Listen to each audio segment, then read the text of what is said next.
turn our attention to India, where it has been 100 days since the country rolled out one of its biggest economic reforms in history.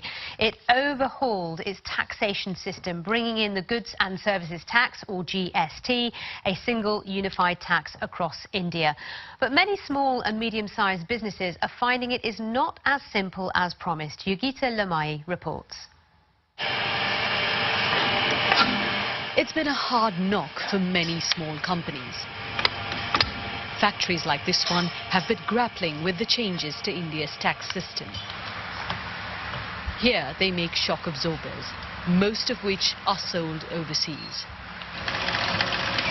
Before the Goods and Services Tax was rolled out, exporters were exempted from paying most taxes on raw materials. Now they have to pay them, and although they can claim the money back, the government has been slow to process refunds.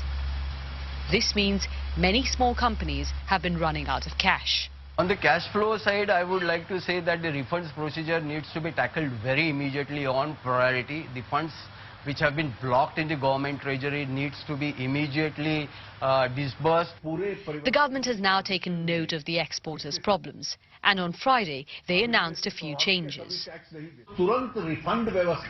It's taking some time for tax refunds to be transferred digitally. So in the short term, we will issue bank checks instead and ensure these are given to companies by October 10th and 12th. Companies with a turnover of less than $230,000 can file taxes every quarter rather than every month.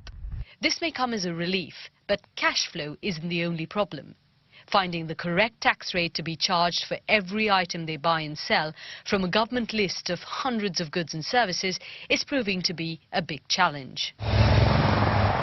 One single tax and the free movement of goods on highways from one state to another across India. The GST was marketed as a silver bullet to make it easier to do business in this country.